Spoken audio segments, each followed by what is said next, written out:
Assalamualaikum warahmatullahi wabarakatuh. Waalaikumsalam warahmatullahi wabarakatuh. Apa kabar semuanya? Baik. Alhamdulillah. Baik, hari ini kita akan melanjutkan materi yang sebelumnya sudah kita pelajari bersama, yaitu mengenai sejarah kebudayaan Islam peradaban di Malaysia. Dulu sebelumnya, supaya apa yang kita jalani ini mendapatkan keberkahan daripada Allah Subhanahu wa taala, jangan lupa niat belajar, karena niat adalah kedudukan yang sangat penting di dalam kita melaksanakan aktivitas sebagai umat Islam. Ya, dipersilakan untuk berdoa. Duduk siap. Sebelum belajar berdoa mulai.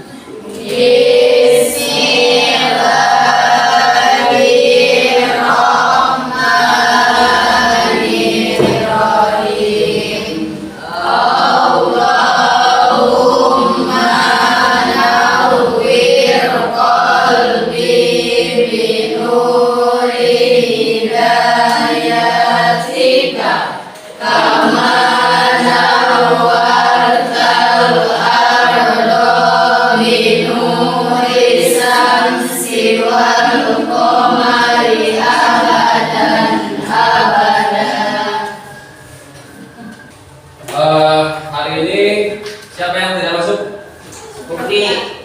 Mukni, ada berapa orang? Dua. Kenapa? Sakit. Sakit? Sakit apa? Sudah berapa hari? Tipes. Sudah berapa hari? 3 hari. 3 hari. Sudah ditengok belum? Udah. Terus siapa lagi? Siti? Rofiah. Kenapa Siti? Hujan. Terus sudah ditengok udah? Baik. Jadi sambil ketawa ya. Ketika ada teman yang sakit, kalian harus menunjukkan dengan doa dan motivasi. Ketawain sakit, ketawain ya. Boleh. Baik, hari ini kita akan melanjutkan materi, yaitu mengenai kemajuan peradaban di era Daulah Abbasiyah. Cuman secara teknisnya nanti kita akan membahas khusus mengenai kemajuan di bidang ilmu pengetahuan. Baik, anak-anak sekalian, di antara tujuan pembelajaran kita mempelajari materi saat ini adalah, jadi setelah mengikuti proses pembelajaran ini, diharapkan peserta didik dapat pertama memiliki sikap semangat, ya, semangat mengembangkan ilmu pengetahuan dan memiliki semangat yang tinggi untuk memahami, ya, tentang pusat-pusat peradaban Islam. Dan hal tersebut bisa dijadikan sebagai acuan di masa sekarang di dalam kita membangun dan mewujudkan bagaimana kemuliaan dan ketinggian Islam. Kemudian yang berikutnya adalah siswa dapat mendeskripsikan perkembangan peradaban dan ilmu pengetahuan pada masa Bani Abbasiyah. Kemudian selanjutnya untuk bisa mempresentasikan mengenai perkembangan ilmu pengetahuan dan peradaban pada masa Bani Abbasiyah. Kemudian kriteria ketercapaian. Oleh karena itu, silakan dilihat tayangan ini untuk nanti dijadikan sebagai bahan diskusi. Ya. Oleh karena itu, kalian harus benar-benar memperhatikan, kemudian menyimak, menyimpulkan. Ya. Kalau ketika ada hal yang belum dipahami, ditanyakan, kemudian didiskusikan supaya ketemu jawabannya atau solusinya. Ya. Jadi kita lihat satu persatu.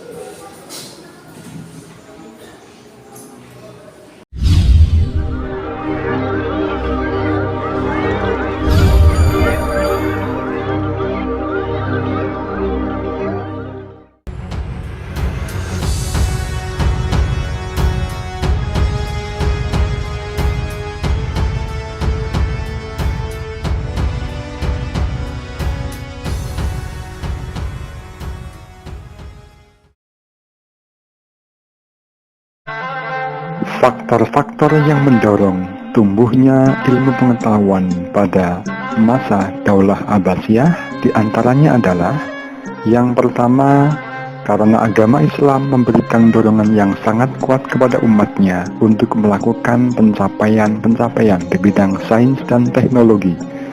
Al-Quran memerintahkan umat Islam agar menggunakan akalnya dalam mengamati hakikat alam semesta. Firman Allah Subhanahu wa Ta'ala juga sering disertai dengan pertanyaan, "Afala ta'qilun? Afala tatafakkarun?" Tidakkah kamu sekalian berpikir? Faktor yang kedua, pemerintah yang berpihak pada ilmu pengetahuan sehingga di setiap kota Islam ketika itu terdapat gerakan Arabisasi dan penerjemahan. Di samping itu juga didirikan akademi-akademi, observatorium, dan perpustakaan. Yang ketiga adalah faktor bahasa Arab. Sejak awal pemerintahan dinasti Umayyah, ilmu pengetahuan dari Yunani dan India diterjemahkan ke dalam bahasa Arab. Para sultan ketika itu sepenuhnya menyadari bahwa tidak mungkin ilmu pengetahuan berkembang di dunia Islam jika ilmu-ilmu tersebut tertulis dalam bahasa non-Arab. Melalui aktivitas terjemahan itu, ilmu pengetahuan menyebar tidak hanya di kalangan penguasa dan intelektual, tetapi juga di masyarakat awam. Melalui penerjemahan itu pula muncul banyak istilah sains dan teknologi yang baru dari bahasa Arab. Bahkan bahasa ini dapat dipakai untuk mengekspresikan istilah-istilah ilmu pengetahuan yang paling rumit sekalipun.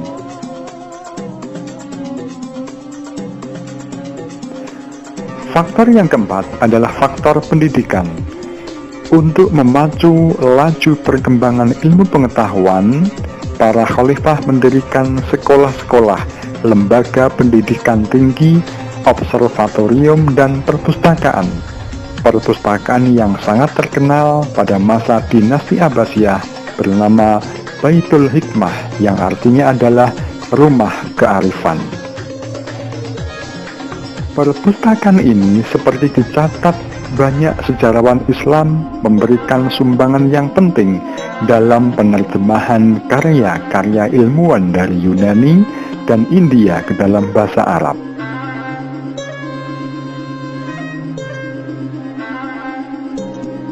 Faktor yang kelima adalah faktor penghormatan kepada ilmuwan. Para ilmuwan pada era keemasan Islam mendapatkan perhatian yang besar dari kerajaan. Para ilmuwan masa itu dipenuhi kebutuhan finansialnya, bahkan diberi uang pensiun. Kebijakan ini diambil supaya mereka bisa mencurahkan waktu sepenuhnya untuk kegiatan mengajar, membimbing murid, menulis, dan meneliti. Faktor yang keenam adalah maraknya penelitian. Kerajaan mendorong para ilmuwan untuk melakukan penelitian di berbagai bidang. Salah satu contohnya adalah riset ilmu matematika oleh Al-Khwarizmi.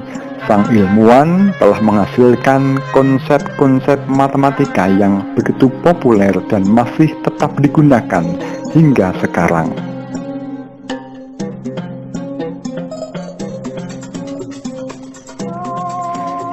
Yang ketujuh adalah perdagangan internasional. Perdagangan internasional menjadi sarana komunikasi yang efektif antar peradaban dan mempercepat proses kemajuan teknologi. Misalnya, karena maraknya kegiatan dagang antara bangsa Arab dengan bangsa-bangsa lain di dunia, ditemukanlah teknologi navigasi. Ya, karena hal ini bukan materi baru buat kita. Semuanya angkat tangan sini yang dulu sekolahnya di sana ya, di MTS. Angkat tangan. Hampir semua kan? Hampir semua di MTS. Di MTS pun ada pelajaran sejarah kebudayaan Islam. Jadi nggak terlalu asing lah pelajaran ini. Ya. Baik, untuk sebagai ilustrasi Jadi Bani Abbasiyah ini mengalami masa kejayaannya itu terutama pada periode Khalifah Harun Ar-Rasyid dan anaknya yaitu Al-Ma'mun, di mana pada saat itu banyak sekali tokoh-tokoh cendekiawan Muslim yang muncul di dalam 8 disiplin ilmu, ya.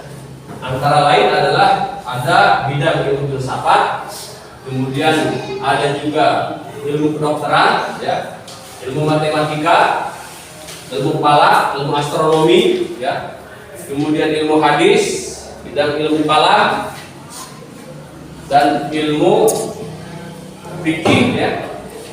Sehingga yang kita kenal sebagai imam ahli fikih atau fuqaha itu yang 4. Yang pertama adalah ada Abu Hanifah. Yang kedua adalah Imam Malik.